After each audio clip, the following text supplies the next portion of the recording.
nights grow long and the soul sinks into silence, it is not the absence of light that troubles us most.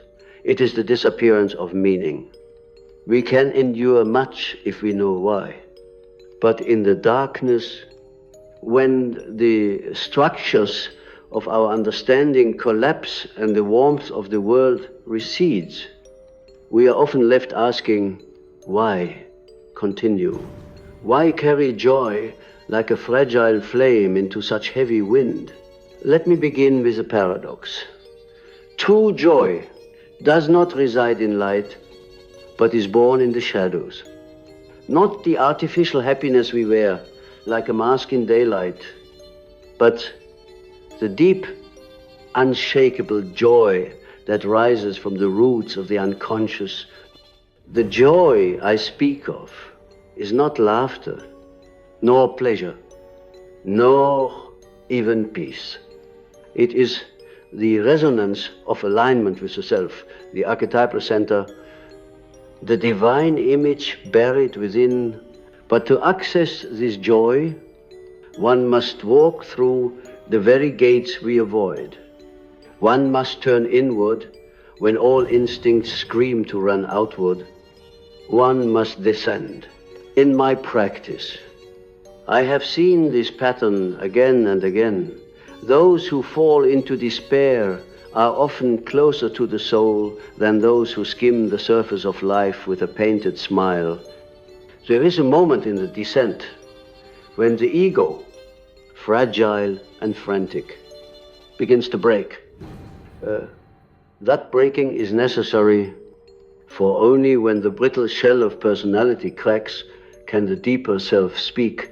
This descent is not a punishment, it is a calling. The darkness you encounter in such times is not evil.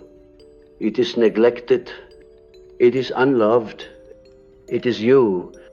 And within this neglected terrain are the seeds of joy, unexpected, pure, and eternal. In our mythologies, we find these truths hidden in symbols. Consider the image of the cave. In dreams, the cave is a place of shelter, of darkness, of the unconscious womb. It is the tomb of the ego and the womb of the soul. It is here, in this darkness, that transformation occurs. When one enters the cave, one does not know what they will face, but they will not return the same. This is the individuation path. Joy is not found by escaping life's burdens, but by integrating them into wholeness. The soul does not grow in sterile light.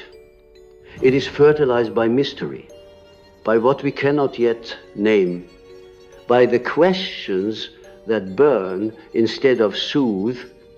And so, if your days are dark, I urge you, do not rush toward artificial light. Pause. Let the night speak. Ask the darkness, what part of me have I exiled here?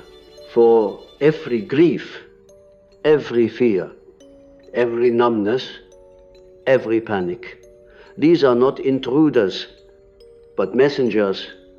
They are dreams dressed in sorrow. They are pieces of your psyche longing to be reintegrated. And joy comes not by banishing them, but by listening to their cry. When I began my own descent, it was not in a clinic or a lecture hall, it was within my own psyche. After my break with Freud, after the scaffolding of my professional identity collapsed, I was hurled into what many would call madness. But it was a sacred madness. The Red Book emerged from that period not as a clinical case study, but as a scripture of the inner world.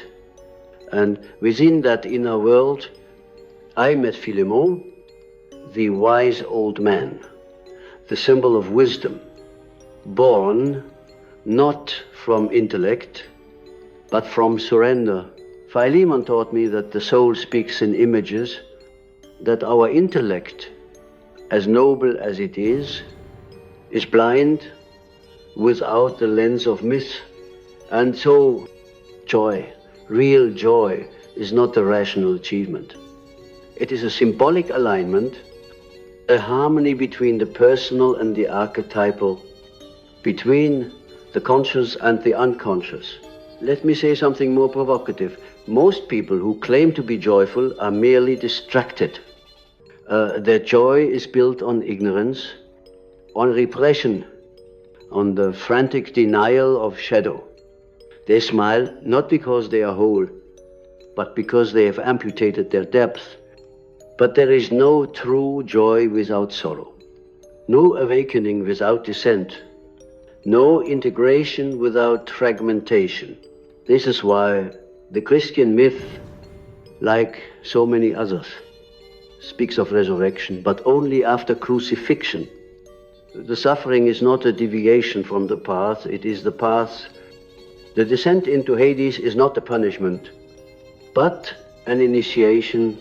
In dream analysis, I have seen again and again how symbols of joy, flowers blooming, children dancing, light emerging, do not appear at the beginning of the transformation, but at the end of the dark passage.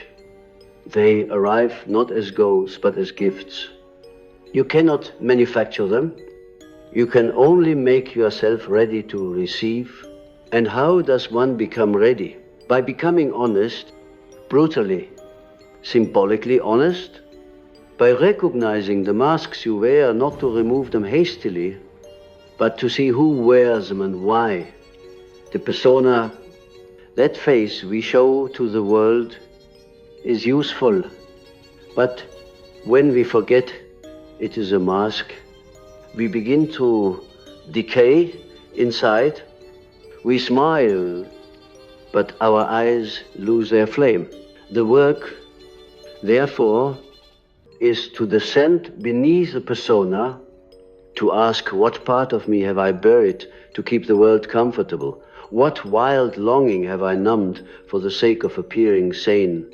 In these questions, you will not find instant joy, but you will find the conditions for its birth. The path towards joy in dark times is not linear. It is not bright. It is circular, spiral. Like the labyrinth, you will think you are lost. You will want to turn back. You will accuse yourself of failure. But if you persist, if you keep walking inward, the center will reveal itself. And in the center, not answers, but symbols, not conclusions, but wholeness. One of the most powerful symbols of the psyche is the mandala. In times of inner chaos, I drew mandalas compulsively. They were not aesthetic choices, they were revelations. The circle, with its center, represents the self. It is the symbol of totality. And when you begin to see such symbols emerge in your psyche, in dreams, in art, in nature, you will know that joy is near, not because suffering has ended, but because meaning has emerged. The world today rushes toward artificial joy, the flickering light of distraction, the dopamine drip of constant stimulation. But these are shadows of joy, pale imitations. They require no descent, no sacrifice, no transformation, but they also bear no fruit. To know true joy, you must pass through the fire of consciousness. You must hold your own suffering as sacred, not to worship pain, but to understand it, to read it like a dream. Every emotion is a letter from the unconscious. Even despair, especially despair, do not rush to silence it. Read it, decode it. Ask, what is this darkness asking of me? Often it asks only to be seen, to be held, to be welcomed home, the shadow, that most feared part of the psyche, is not the enemy of joy. It is its gatekeeper. You cannot step into joy until you have bowed before your shadow and said, I see you. You are part of me, and I will no longer exile you. This is the great turning, the inward alchemy, the moment when the psyche stops running from itself and begins to listen. And when that moment occurs, something remarkable begins to stir. The archetypes awaken, the wise old man, the divine child, the great mother, the warrior, the lover. They begin to speak not in language, but in symbols, synchronicities, intuitions. You feel joy not because the world outside has changed, but because something ancient within has come alive. You may find yourself weeping and not know why. You may find beauty in things you once ignored. You may feel suddenly that your suffering has shaped, that it has taught you a language only the soul understands. This is joy, not the opposite of sorrow, but its sibling, not the absence of darkness, but the embrace of it.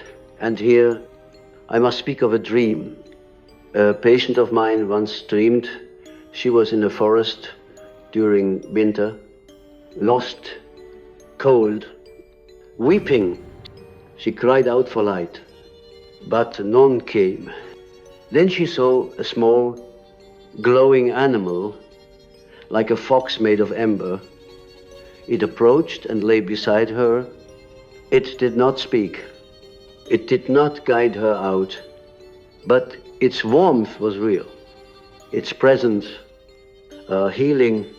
She awoke with tears of joy. What was this fox? A symbol, a manifestation of the self, the flame within the dark. Joy, in its truest form, is not a solution. It is a companion, a presence that emerges when you are finally willing to meet yourself, not your ambitions, not your persona, but your full self, shadow and all. And so, I tell you now, not as a scholar, but as a fellow wanderer, if your days are dark, do not panic. Do not seek false light. Seek deeper symbols, seek dreams, draft mandalas, sit in silence and listen. Let your tears be ink. Let your fears be maps. Let the night teach you its language. In the next breath, you may not feel joy, but if you follow this path, if you surrender to the sacred spiral of your soul, joy will follow you. It will rise, not like a shout, but like a whisper, like the ember animal in the snow, a companion, a mystery, a knowing. You do not have to chase it. You only have to meet yourself completely. And so the path unfolds, not with thunder, but with a hush, not by force, but by inwardness. You must understand, we are not merely creatures of biology or behavior, but of myth. The psyche speaks in mythic language, and the darkness that descends upon you in times of despair is not personal, it is archetypal. The storm you face is not yours alone. It is a collective movement through the shadow. You are not alone in this cave. To remain joyful in darkness, then is not to deny the storm, but to recognize its symbolic nature. To say,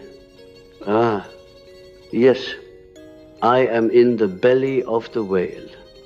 Do you recall Jonah or the myth of Osiris, or the Christ in the tomb. These stories are not records of ancient history. They are maps of your own psychic journey. And if you read them as such, they will offer you not escape, but orientation.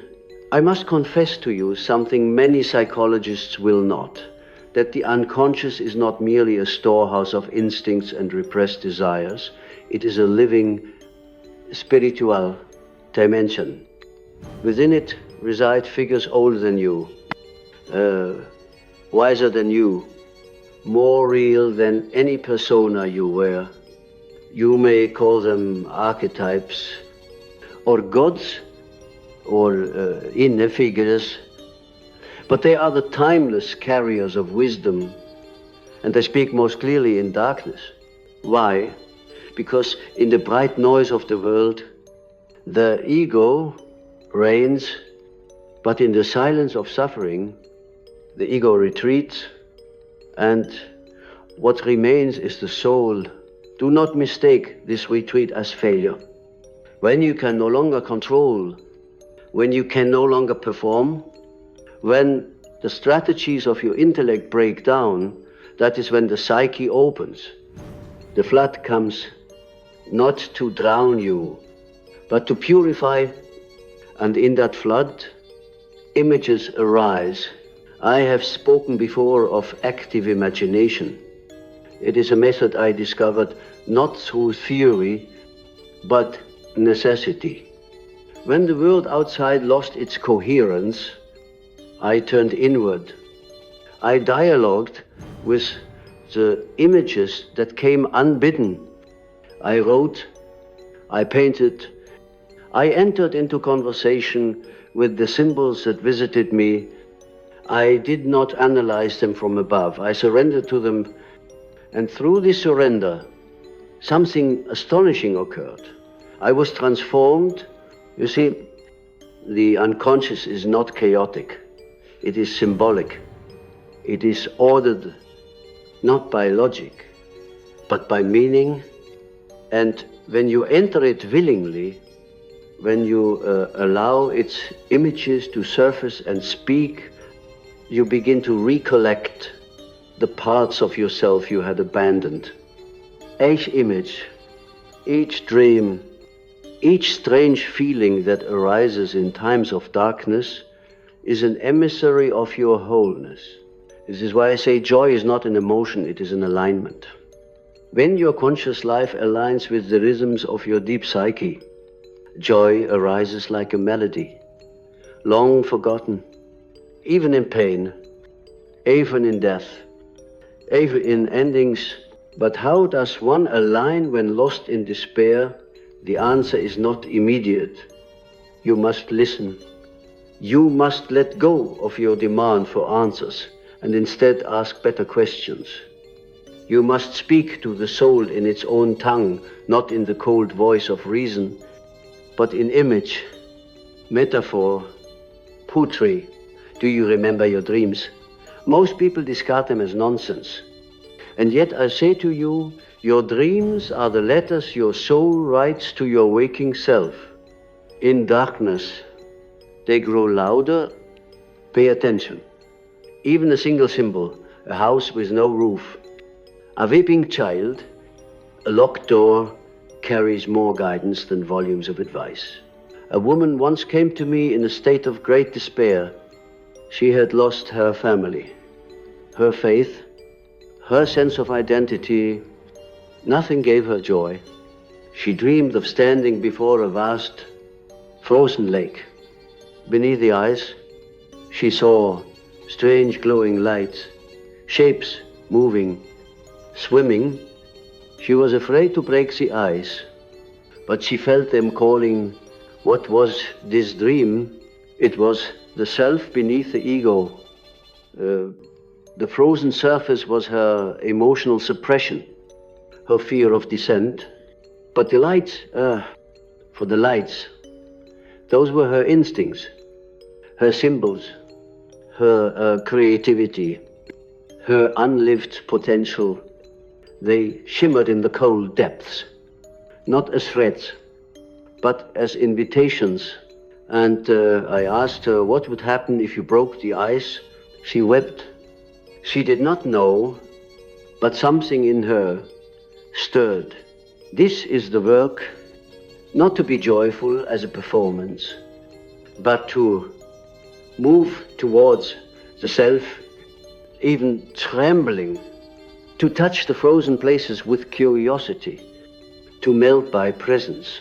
You will be tempted, of course, to return to the world of surfaces, to distract yourself, to numb. The ego fears annihilation. But the soul knows that to be undone is to be remade. And when you step deeper into your own mystery, joy arises, not as a mood, but as a presence, a solidity, a knowing. We live in an age of outer stimulation and inner starvation.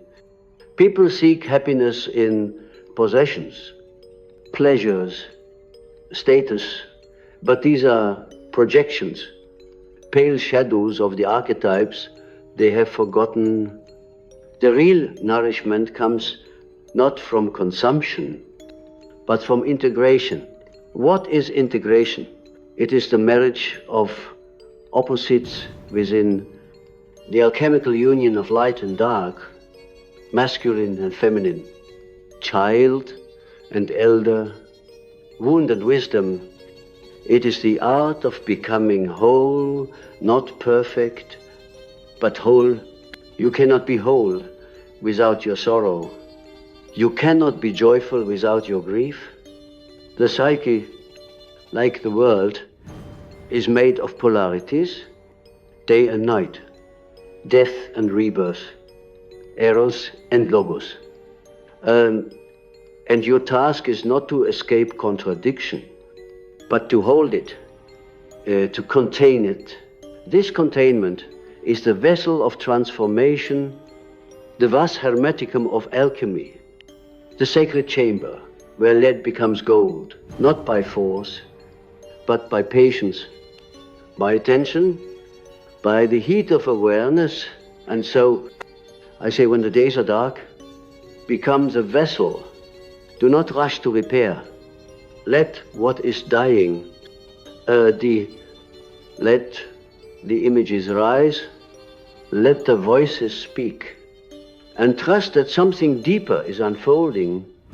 Even if you cannot name it yet, there is a joy that comes not from achievement, but from participation, from knowing you are part of a living psyche that includes all things your ancestors, your dreams, your pain, your potential. When you begin to feel this belonging, you will know a joy that no circumstance can take. You are not merely a self, but a self in becoming, and every sorrow, every confusion, every dark night is part of that becoming. It is tempting to demand that the world be brighter, but perhaps the invitation is to become a bearer of light, not as a torch that burns, but as a lantern that reveals. To become a lantern, you must go first into the dark. You must discover that your light is not separate from the night, but made from it. You must gather your soul's pieces like stars and learn to arrange them into constellations. You must make meaning, not wait for it. This is the gift of symbols. They do not explain, they illuminate.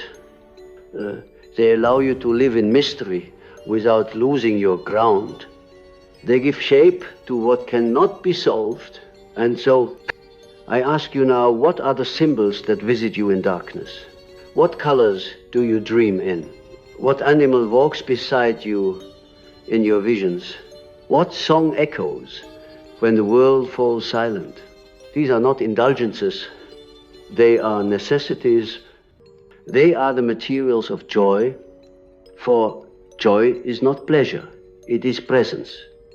It is the full embrace of the mystery that you are. The joy I speak of can laugh through tears, can sit beside death and still feel wonder, can look into the abyss and see not emptiness, but possibility. And now you may begin to sense why this joy cannot be taught like a technique. It must be discovered. It must be evoked.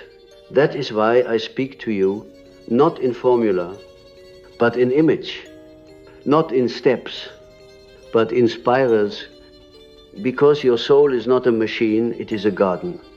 And joy is a flower that blooms when the soil is turned, the rain is welcomed, and the sun is remembered. If in winter, do not fear the winter. It is part of the rhythm. Everything essential happens underground first. Joy, too, has roots in the dark. The mind that has not descended into its own depths remains shallow, even if it has gathered a library of facts. You see, it is not knowledge that liberates, it is integration. You may read the sacred texts, speak the sacred names, and quote the mystics. But unless you have walked through your own underworld, through the desert of your meaninglessness, none of it will awaken the joy you seek. For the joy I speak of does not arise from knowing about the soul, it comes from encountering it directly. And such encounter is not always beautiful. At first, it is often terrible. It is the confrontation with chaos, with the shapeless, with the abyss inside us. But this confrontation is not a misfortune. It is a necessity.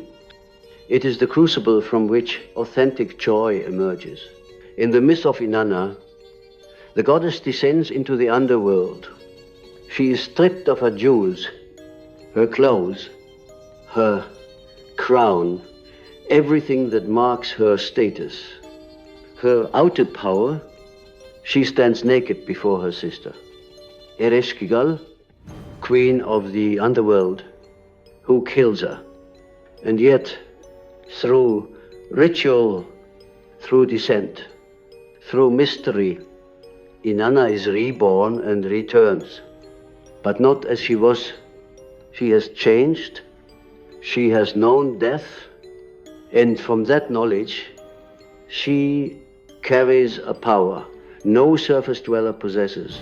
This is your story.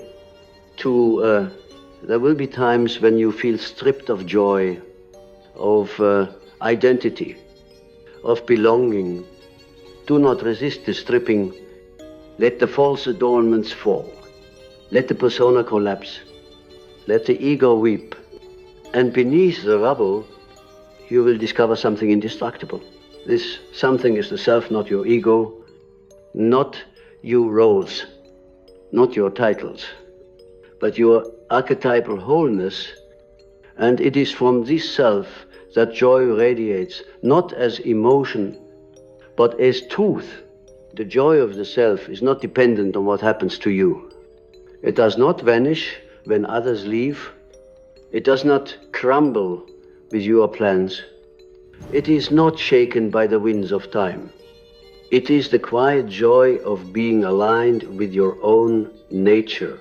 How many people in moments of worldly success feel empty? How many laugh while their soul weeps in silence? And how many in the depths of suffering feel a strange and holy light awaken within?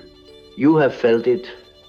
That moment when you sit in the ruins of your life and something stirs, not hope, but recognition, as if the ashes themselves speak, as if in losing everything, you have come closer to what is essential.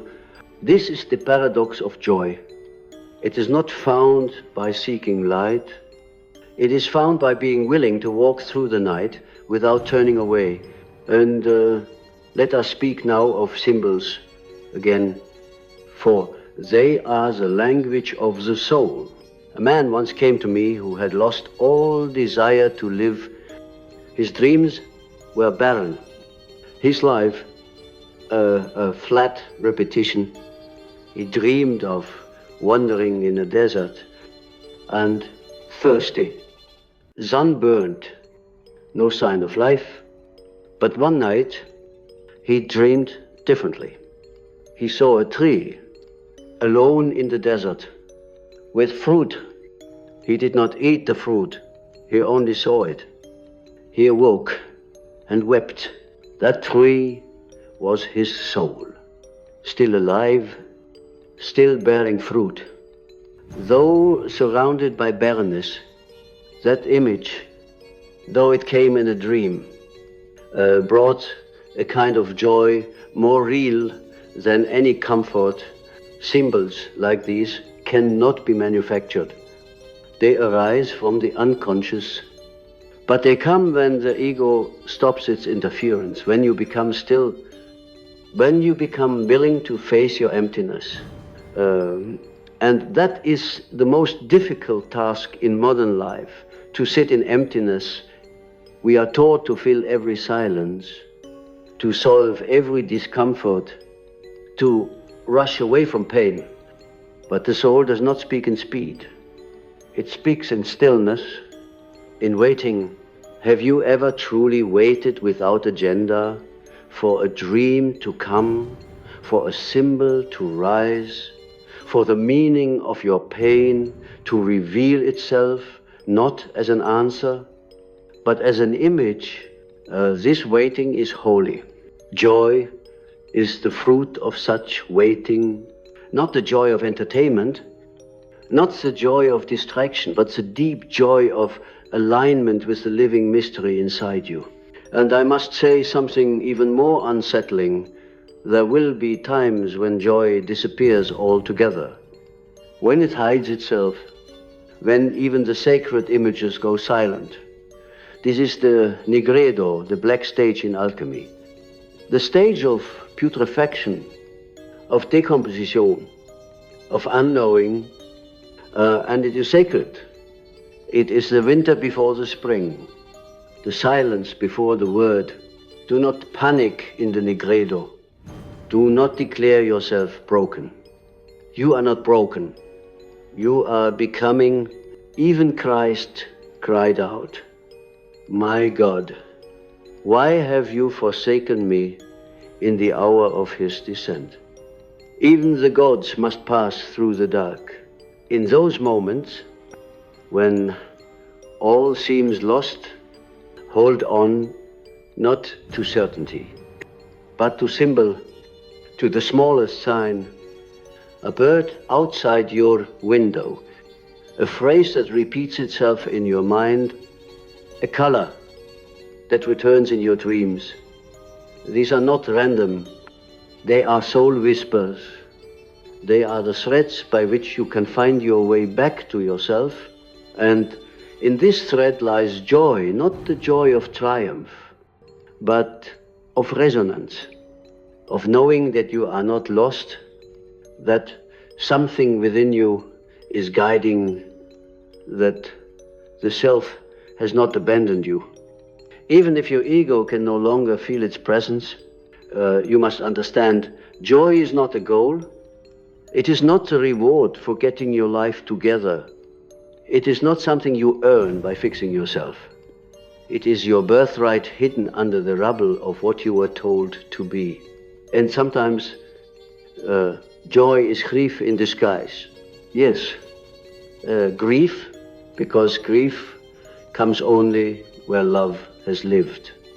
And to feel it fully is to awaken the capacity for joy again. Not joy as a cover-up, joy as a continuation, as a recognition that the heart, though bruised, still beats, that love, though wounded, still echoes. There is no soul without sorrow, but there is also no sorrow without soul. And now I must speak of the child, not the literal child, but the divine child, an archetype present in all of us. The child is joy itself. It is renewal.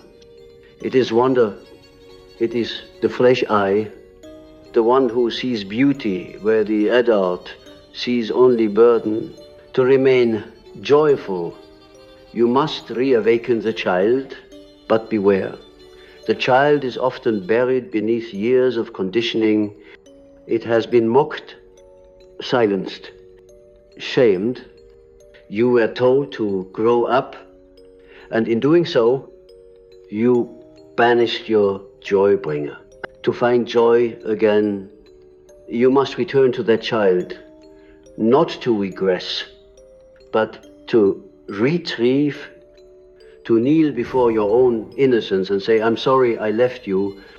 Will you come home? And if you listen, truly listen, you may begin to hear the child speak again in dreams, in strange urges to create, in a sudden laugh that feels unplanned, in a color that stirs you for no reason. Do not dismiss these things. They are the voice of joy. They are the forgotten pieces of your soul, returning. And I say to you with full conviction, there is no darkness too deep for joy to rise from, not one, even in the moments when your world has collapsed, when betrayal, death, or despair has leveled everything, you can still find, in some forgotten corner, the tiniest flame, and that flame is you, not your ego, not your identity, but your eternal self, the one who knew joy before you had language, the one who dances even in the ashes, the one who is not afraid of the dark, because it is the dark and the light. This is the mystery of the psyche. It contains all things. You are not a fragment. You are a cosmos. And joy is not a visitor. It is a current that flows beneath everything, waiting to be tapped, not summoned. So if your days are heavy, if your chest is tight, if your nights are long, sit. Do not move to fix. Move to feel. Let the images come. Let the dream speak. Let the silence deepen. And trust. Trust beyond reason that joy is not lost. It is becoming, it is you, returning to yourself. We stand now at the edge of something vital. Perhaps you have felt it building throughout this journey, not a conclusion, but a calling. The question is no longer whether you can find joy in dark times. The question has become, are you willing to live from the center of your soul, even when the world falls apart? Joy, you see, does not come to the one who waits for external light. It comes to the one who becomes a light from within. But becoming that light is not a glamorous act. It requires radical honesty, deep mourning, a softening of all defenses. It requires a willingness to feel what has long been buried and to hear what was silenced in childhood, in trauma, in conformity. It is here, I must say, something difficult. Some part of you must die for joy to truly live. Not the whole of you, but the false self, the constructed, armored, performative ego that was never meant to carry the weight of your soul. That is a sacrifice joy demands. And yes, it is a kind of crucifixion. But what rises in its place is not empty. It is radiant. To stay joyful in darkness, you must undergo this death and rebirth cycle over and over again. And you must do so with reverence, not as a means to an end, but as a way of being in relationship with the deeper truth of life. Life, in its essence, is not linear. It is symbolic, rhythmic, archetypal. Every descent is followed by emergence. Every loss holds the seed of revelation.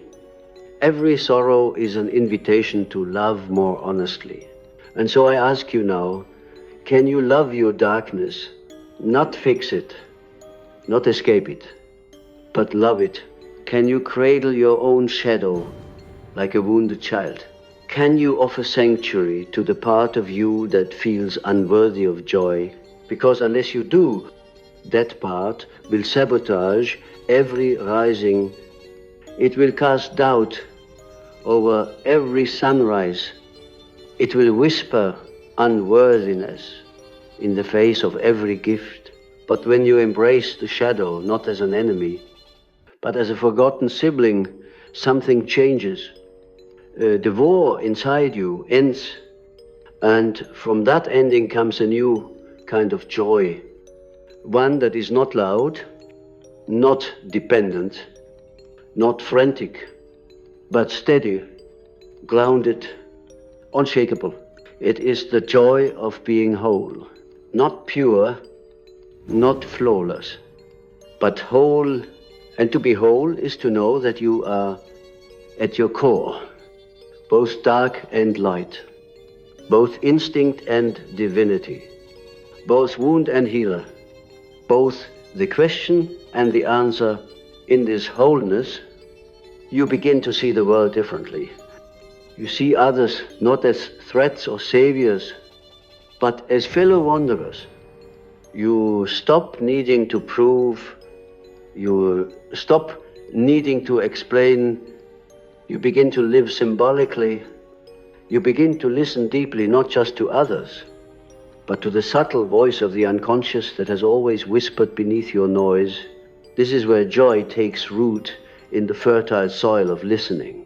And not the listening that waits to reply, but the listening that waits to receive.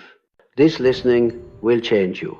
It will guide you towards places your ego would never go. It will ask you to make choices that defy reason, but align with soul. It will lead you to moments of awe, of trembling, of tears. You did not expect to cry, and in those moments, you will feel it not as a mood, but as a presence. That is joy, the presence of something eternal within the fleeting, the presence of meaning where none was expected, the presence of beauty where others see ruin. And now, at this point in our shared journey, you may feel a soft ache, a yearning, a question that rises not from intellect, but from depth. What now? If all this is true, if joy is within, if meaning is hidden in symbol, if wholeness is possible, then how do you live differently? This is not a question to be answered quickly. It is a lived inquiry. But I will offer you a doorway, not a list, not a method, but a path of inner participation. Begin by becoming more symbolic. Let the world speak to you again, not as a machine, but as a mirror. Look at everything as if it has meaning. Let your life become a dream. You are learning to interpret every coincidence, every image, every emotional storm. These are messages. Let them speak. Slow down. Walk more slowly. Speak more slowly. Feel more slowly. Joy hides in the subtle. It will not shout over your hurry. Make space for solitude, not loneliness, but sacred aloneness. In silence, the self stirs. In silence, the soul surfaces. Write, not to publish, not to impress, but to dialogue with your own unconscious. Let the hand move. Let the psyche speak. Do not censor. Do not judge. Let the dark ink reveal your hidden light. Listen to your dreams, not casually, but like a mystic decoding scripture. every symbol, every setting, every recurring pattern, they are sacred texts authored by your own soul. Create not to impress, but to express. Art is the language of joy, not happiness joy, even in grief, even in rage. Creation is a return to wholeness.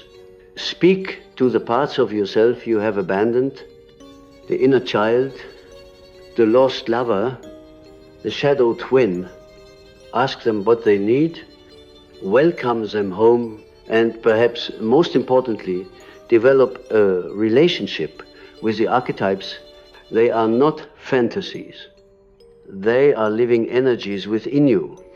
The wise old man, the great mother, the trickster, the warrior, the mystic, the divine child, each has something to teach you.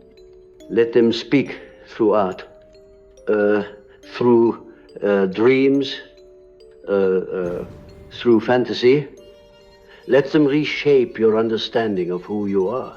As you do this, you will begin to feel joy, not as a peak, but as a current, a river beneath your suffering, a warmth behind your grief, a presence that says, even in your darkest hour, you are not alone. You are becoming, and in this you will know a freedom few experience, the freedom not from darkness, but within it, the freedom to be fully human, fully feeling, fully alive. Joy will no longer be something you chase. It will be something you remember, something you return to, something you radiate, because you have become joy not through triumph, but through truth. And so I leave you now not with a farewell, but with an invitation. Do not rush back into the noise. Sit. Let this final silence become a beginning. Ask yourself, not with the mind, but with the soul, where have I abandoned myself? Where have I silenced joy? Where have I mistaken control for meaning? And as you ask, do not wait for answers. Wait for image, for dreams, for symbols, for synchronicities. They are coming. They always come when the soul is ready. And when they do not analyze them away. Live with them, sleep with them, paint them, let them become part of your breath. In this way, you do not learn joy, you uncover it like gold beneath ash, like light behind the veil, like the self returning home after a long sacred night. You were never lost. You were only waiting for your own light to be seen.